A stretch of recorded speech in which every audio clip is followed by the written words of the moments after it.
All right, can you hear me now? Yes, now I can hear you. Perfect.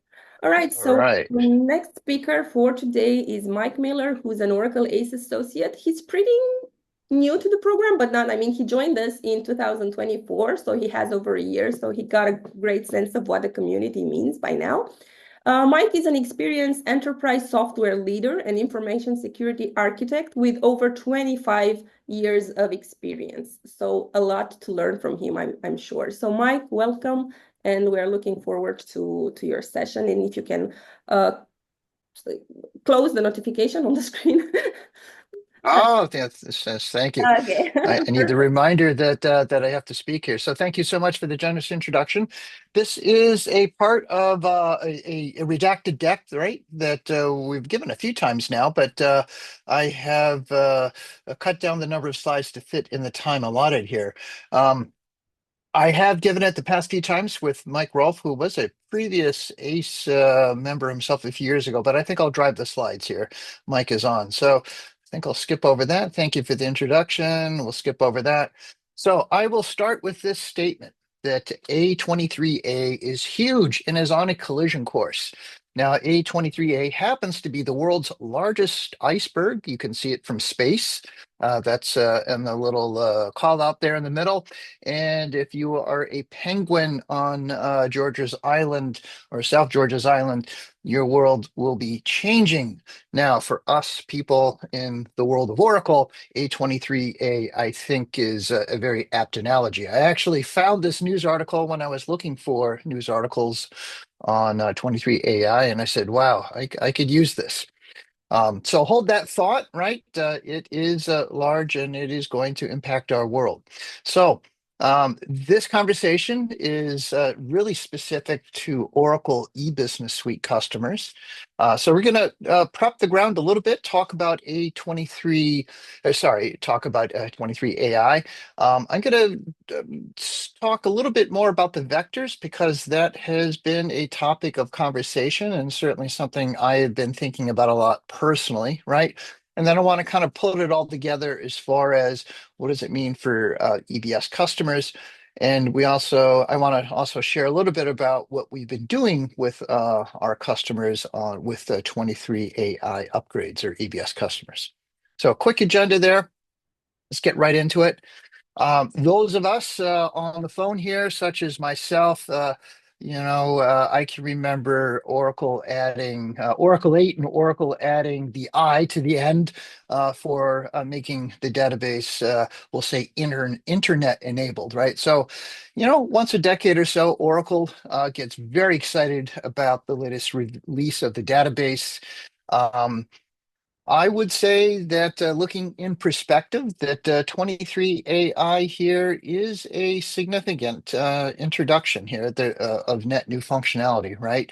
Um, the naming convention here, just to lay it out here, is that 23.6 is the current release, and it was with 23.4 that Oracle renamed it to or added the AI to it. So 300 net new features. We've heard a lot from Oracle on that, right? As of the last I looked, right, that this is only available at OCI on database as a service or Exadata, and probably some options now for at customer as far as cloud at customer. We can, if that has changed, let's take questions at the end, but that is the last information that I had. On the right, we have our, I'll say if you are an EBS customer, the when, not if discussion, right? In that it is not if you're going to upgrade to 23 AI, it is when, and that is because the certifications, the obsolescence, general availability of the Oracle E-Business Suite to maintain the certified tech stack, right? You will be needing to take the upgrade. One of the calls to action here at the end is to act but act prudently. And just to foreshadow a little bit, now's the time to be planning if you are an Oracle eBusiness Suite customer, more so than actually thinking about an upgrade starting here now today. And let me develop that for you here. So 23 AI, lots of net new functionality, right? A lot of this for EBS customers is going to be very exciting. Most importantly, though, I think that vector search is going to be front and center of a lot of our conversations forthcoming here. That's not to say that some other features that are in 23 AI, anybody from Oracle product development listening here, I hope that you're very busy and thinking about how and what we can start doing in the future with the eBusiness Suite with the SQL firewall right in the kernel, uh, logical sharding, right, and true cache for performance, right? So there's a lot of functionality that is here, right? It is part of the database, but what is available for the Oracle eBusiness Suite, what is certified, that is part of the discussion right now, and it is kind of in the upper left-hand corner there. I really hope that Oracle EBS development is actively working on these. But let's talk a little bit more about vectors. So vectors, all right? Oracle's primary message here is use AI where your data lives, right? So this is all about, think about that A23A, that world's largest iceberg, right? Keep your data in one spot, right? Even if it's huge, right? There's no need to try to move that out, right? And what Oracle and why Oracle is saying that, right, is that now you can start doing vector search right in the database as native functionality. So what is a vector, right? I like this slide here because it gives a graphical representation here. So I cut out a bunch of slides that was a little bit more of a tutorial of the math behind that. But the visual here, if you haven't really thought about vectors visually here, is what I have highlighted in the red here as far as maybe 1000 and 24 1024 bits as far as numbers, or maybe it's even larger, right? But a large numeric string that is a representation in a multidimensional vector space of relationships, right? And some of the analogies we probably all heard as far as with even the last presentation talking about a large language model, right? The large language model thinks in this multidimensional space. It thinks in about the relationships among items, and it knows that cats and kittens are more related than, let's say, they are related to a coffee cup or a tree, right? Because in the multidimensional vector space, when you start charting those or plotting those are either further away or closer together, right? So in the Oracle database, what does that mean? Well, that means there's a column of data type now that has been added to the database, a native data type of type vector. So how do we use that, right? Well, and here is the conversation I think we need to be having with as an Oracle eBusiness Suite community, right? As far as, well, who's going to add these new columns, right? Who's going to go in and say alter table, in this case, just for the sake of conversation, the primary HR table in the eBusiness Suite being per all people left. This is where you get Mike, another column Miller, right, and then I got my employee ID, right. But if I wanted to add a vector, right, who's going to issue this alter table? Add column of type vector, right. And then if you take this thought experiment a step further, well, once I create this column, as I create any column, it is empty, right? So if the Oracle eBusiness Suite 12.2 has 25,000 plus tables, right, you can kind of see where, do I, Mike Miller, want to start creating customizations for clients? I could, there's nothing stopping me here today. But my thought and my assumption is that the people who are going to be creating the most vectors, right, for the Oracle Business Suite are probably the same team who has been creating indexes And supporting these tables for the past 30 or so years, that being the EBS product development team, right? And then if you think about that, are these patches available today? No, right? Do you want to start building lots of these today? You could, right? But when Oracle product development, when EBS product development starts shipping this content, right, then you're going to be in a situation where, well, how do you preserve that as a customization, or are they going to potentially build vectors or reinvent vectors that you've already created, right? So kind of hold the thought here. 23 AI has been certified with the eBusiness Suite. It was certified in December. But as of today, at least to my knowledge, Oracle EBS product development does not have any net new patches to create or populate vectors. Taking that a step further, how do you populate vectors? So how do you vectorize data, right? And so Oracle gives us with 23 AI a package, right? And the DBMS vector package, right? And I can call some methods for vector embedding. Um, and the example here that if I take this, I've altered the table, I've added to the per all people F table, I've added my person vector, right? And let's say I wanted to populate that. Well, I could theoretically do something like you see here below, update per all people F, calling the package. I'm calling my large language model here. And then I can concatenate, just for the sake of conversation here, blood type, country of birth, first name, last name, known as, um, and gender, right? So this would be an example of a vector that I'm going to build, right? And then populate, right? But there's some questions that come in about this as far as, well, which large language model do I want to be using to embed this data, right? There are some defaults, but according to the data that I want to vectorize, it might be that I want to choose a different language model, right? So these are some probing thoughts here. And again, my thought is that I'm very curious into what EBS product development is going to be selecting for what large language models they use on what tables for what data, right? But this is a little bit of, if you think about the scale of the eBusiness Suite, this is not a small task to then vectorize, right? Taking this to the next step here is um,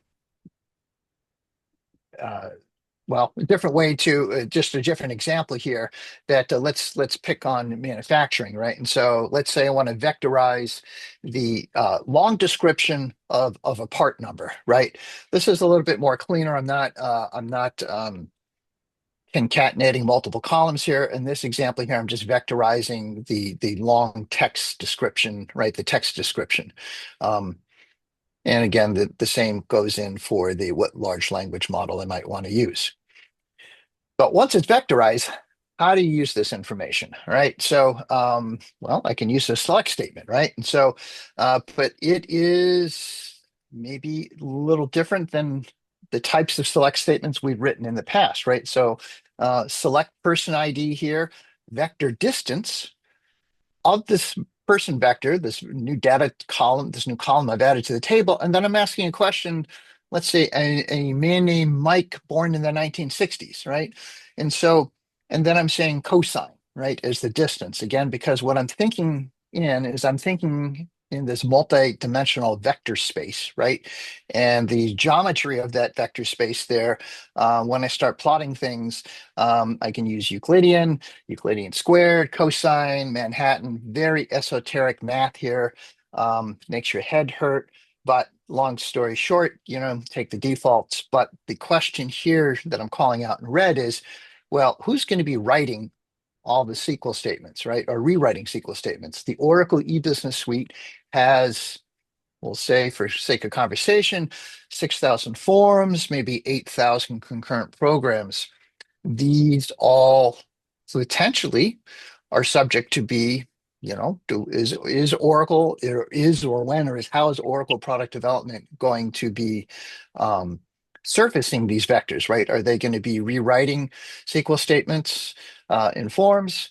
Potentially, right? Or would we potentially see net new content pop up in, let's say, Oracle Analytics Cloud? I'm curious. I don't have any inside baseball on this. I'm just pointing out the fact that vectors are now possible, right? But there's a lot of work to be building, populating these vectors, and then using them, right? So wanted to kind of square that out. It is fantastically exciting if you think about the features that you can do. Um, what I did cut out of this deck, and maybe I'll just pause on it briefly here. I think I got some time, is that natural language query with EBS, that was also announced in December.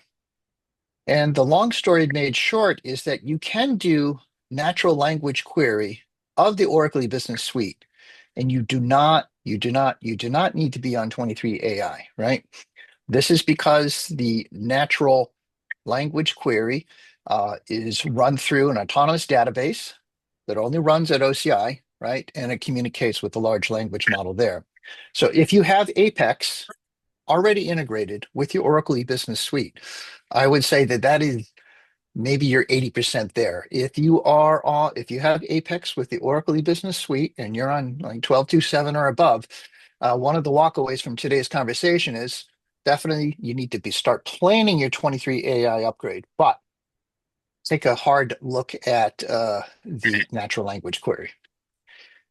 All right, getting a little bit more into the EBS, right? So again, it's a when, not if, right? So if you are already at OCI, you're good. If you're not on OCI, that's a conversation for another day.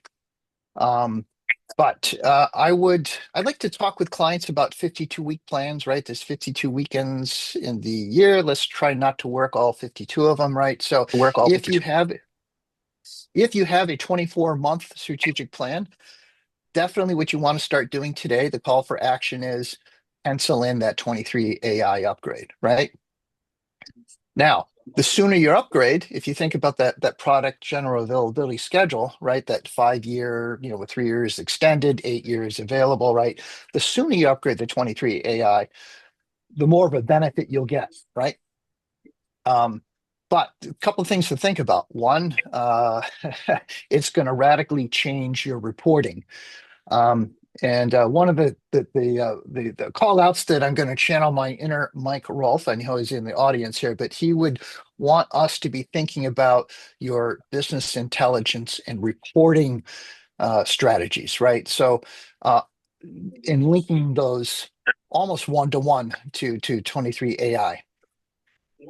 Mike Rolfe, if you're live, I don't know if you want to go further into that. If not, I'll move on. I guess we'll move on. But doing nothing is not an option, right? So if you are an Oracle Business Suite customer, you definitely want to be thinking about this 23 AI and thinking about it in context of your reporting strategy, right? So are you already using the EBS accelerators for OAC today? You have some machine learning, right? There's a lot that you already can be taking advantage of. If you're not using those EBS accelerators, 23 AI will give you a lot, but even if you think about upgrading between now and the end of the year or start sampling at the end of the year, you do want to be thinking about how you're going to evolve that, right? Now, a little bit more, again, people could correct me, but as of my last research here, what has been certified is a lot. I'm not going to read all this. Pending certification, right? Transportable databases and Golden Gate 23 AI on premise. I assume we're sharing the deck here, but the source material for this that you can upgrade, right? But as far as the core of the Oracle Business Suite and the core, I would say, the partitioning, label security, the things at the top there, certainly Apex, SOA Gateway, you're good to go there. Now, how do you get there, right? So we've done this in a lab for non-prods. We've done it for 3 different customers, right? On Exa CS, we've been successful. The little bit of some issues with getting the Exadata chassis firmware compatible or upgraded to 23 AI. I think that's pretty well documented now, but that did give us some pause. But the steps are pretty straightforward. Again, if you've been supporting the business suite over the past 20 years, it's very straightforward, right? It's another database upgrade, right? We've done this many times in our careers. Um, Interoperability patches, though, is the name of the day. Name is the key here, and let's go into that a little bit more. So where are we at today, right? So and why did I start this calendar in December, right? It is our understanding right now that if you think back to where Oracle was at with the 19, right, is that was when the interoperability patches got to like 1910 or 19.11, that we saw them as being stable enough for customers going into production. So this means that, where we're at with 23 AI today, we're not there. We're still seeing issues, but it's also not that we're waiting until 23.11. Our gut hunch is that as these Oracle EBS interoperability patches are maturing, that it's probably a good idea to start a project in Q4 with a go live maybe in Q1 next year. The Oracle EBS product development team are the people doing the interoperability patches, right? Not the database. So just probably don't need to say that for the people on this call, but that is what we're waiting for. Again, this is just sharing for if you're so curious. There's just one of our latest clients, some of the specifics that we included. But these interoperability patches, it's all about that. So closing comments, right? 23 AI is A23A is huge, is on a collision course, right? For Oracle EBS customers, that is no different, right? Start thinking about how vectors are going to change your reporting strategy. Get that planning done, right? And don't forget about natural language query, right? You don't need you don't need 23 AI to do that. You could do that today, certainly if you're on 19C. And if you're at OCI, you can do it even quicker. Very last slide here. If I could sum up this entire presentation, for Oracle EBS customers, should I upgrade to 23 AI? The answer is not today, right? Not today being the 2nd of April.